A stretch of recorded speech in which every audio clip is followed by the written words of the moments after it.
Stop wasting hundreds of dollars. Big accessory companies are masters at reeling us in with hype and flashing lights and all the must-have gear. But today I'm showing you 5 items that I constantly use that deliver real value to my workflow. Not the latest and greatest, but gear that actually works. And the best part is, all of these items are under 50 bucks. And speaking of not falling for consumerism, my latest purchase is actually the Llano triple charger. And I'm not sure that there is a better item to start with because this one comes in at exactly 50 bucks. Lately, I've been struggling to find a good charger, a good reliable charger for a couple of reasons. The biggest one being is that earlier this year, I actually picked up this. This is the Neewer dual battery charger case, which by the way, the batteries in it are fantastic. I'm actually using one of them in my camera right now. But the charging case, it seems to be the biggest shortcoming in this case, which isn't a pun.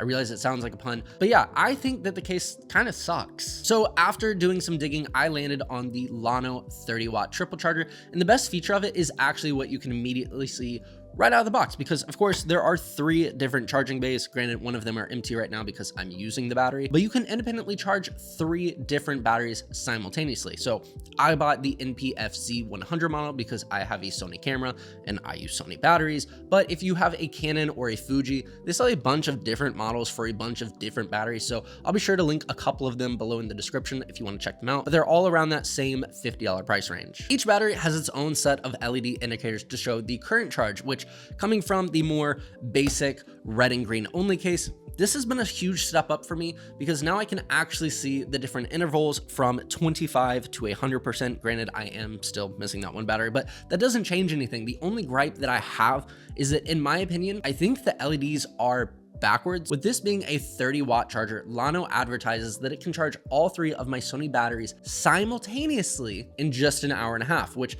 compared to the Sony native dual charger, that one actually takes 2.5 hours for 2 batteries. When you're charging this and supplying it with 30 watts via the included USB-C cable, the lights on board are amber, not green. For slow charging speeds, you get the green light, which in my opinion doesn't make a whole lot of sense. I'm not sure why they configured it that way, but nonetheless, this is still a faster option than, well, the authentic alternatives. Llano does also offer some other important features, like the fact that this charger has an over voltage chip inside for protecting your batteries and preventing them from being damaged over time. Plus, there's also a low voltage switch, which prevents your batteries from surging. So in the event that your power goes out, or in the event that there's power loss for some reason, I guess that's the same as your power going out. Yeah, it's not going to fry your charger or your batteries. Considering how much new authentic Sony NPF batteries cost these days, this kind of feels like a really good, cheap insurance policy to keep all of your stuff in really good shape. The build quality though, that is what is extremely nice. And maybe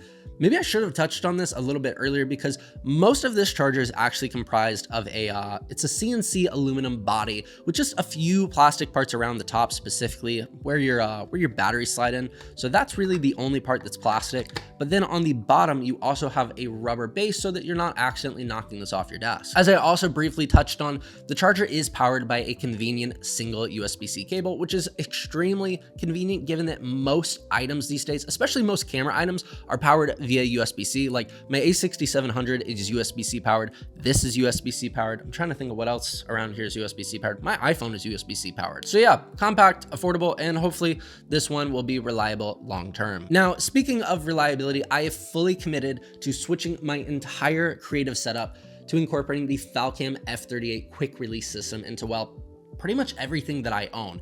And I'm not sure that there is a better follow-up item because this system comes in at $37 for the combo kit. But to keep things short, we are going to focus on the F38 quick release system, specifically this one, which is the 2nd iteration of that. With the kit, you get a quarter 20 compatible top plate for mounting your camera, and then you get a machined bottom plate with a multitude of different mounting positions, mounting types. There's a bunch of different quarter 20 options.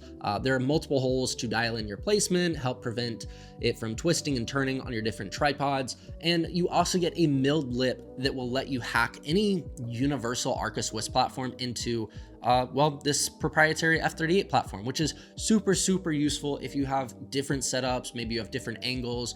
Maybe you move your camera between different locations and you're trying not to swap out the different tripod plates every time you move your setup. Personally speaking, I'm actually using an f/38 base plate on this talking head setup that I have right here. And then I also have another one of these plates overhead. So I use this for all of my top-down B-roll shots. And then when I'm hopping from that, I can also put it on my tree root without any additional tools. It's worth mentioning briefly that in vertical configurations, like a top-down setup, the system is actually rated for a max of 33 pounds. So do with that information as you will. As Ulanzi and Falcam keep progressing, they're dropping more and more compatible options like DJI gimbal adapters, backpack clips, all the fun stuff. I'm gonna try to do this one-handed, but I specifically love the fact that when you actually slide in the top plate, you can actually hear it audibly locks into the base. And then to release it, there's a silver button on the side or the front, depending on how you look at it. You just press this and it slides out. Sometimes you have to apply a little bit of pressure to get that out. Not enough pressure to actually damage anything, but just enough because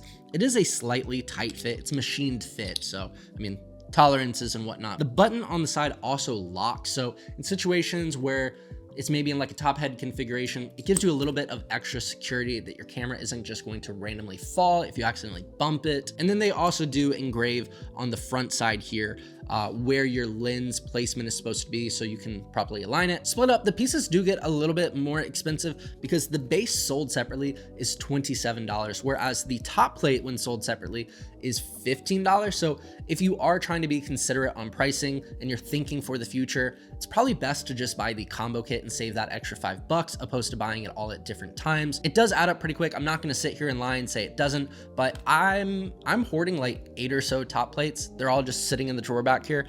But hey, when that day comes that I can have 8 different camera angles at once, just know I'm gonna be well prepared.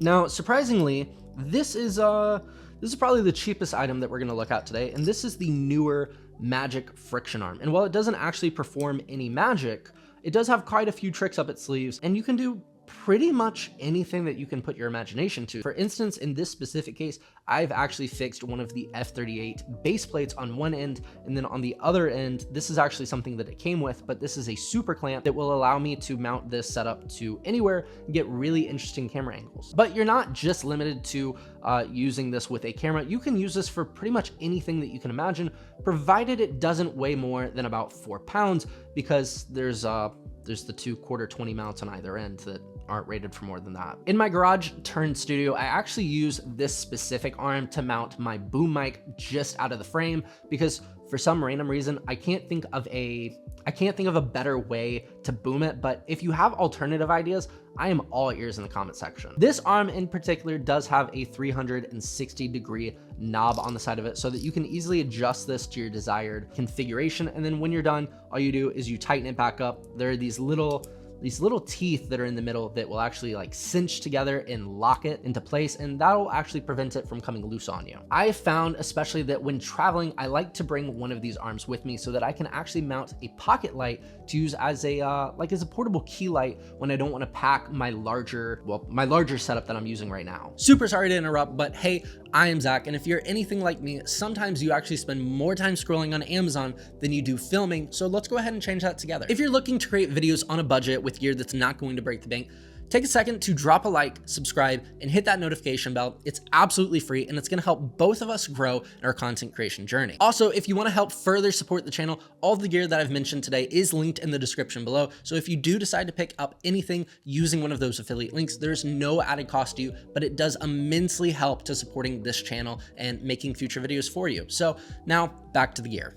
Speaking of lighting, this is the Ulanzi 7-inch pocket light. And while I know it's not the fanciest name by any means, it does make up for a lot of that in portability and usability because this little guy is an absolute powerhouse. Funny enough, I've probably had this light for as long as I've owned the Hollyland Larkin 2, and even though I am in the midst of slowly transitioning my entire studio to Amaran, this is still my go-to light for spicing up my B-roll, adding color to some of my less interesting shots, and sometimes, as I earlier mentioned, I might even take this with me as a portable key light for when I'm traveling abroad and trying to pack light. By no means is this the fancy light, but it does keep things pretty simple at $40 because it features a fully plastic construction. There's a single quarter 20 mount here on the bottom. It does have an LCD screen on the back, and then there's a single USB-C port for charging it all. All of this is packed into a compact, punchy 10-watt light, which is kind of surprising. The light itself is comprised of about 120 LEDs, about half of which are actually used to offer full RGB, meaning that you can pick out pretty much any color on the spectrum, whereas the other half of the LEDs actually allow you to dial in your color temperature if you're trying to perfectly match your white balance. As an added bonus, as if this light wasn't a great value already, Ulanzi went ahead and threw in 20 simulated scene modes, which is a bit overkill for the price, but hey, this channel is focused on creating on a budget, and sometimes those budgets can get pretty tight. It's got an ambulance mode. It's got a fire engine mode. It's got a lightning mode. That's kind of cool, actually. I'm not gonna lie. For the specs, folks, this light has a 4,000 milliamp hour battery, which is good for up to 2 hours at max brightness, or up to 16 hours if you have it turned down, which allows you to use this as a simple backlight, or you can even use this for maybe some of those more long-winded videos like this one.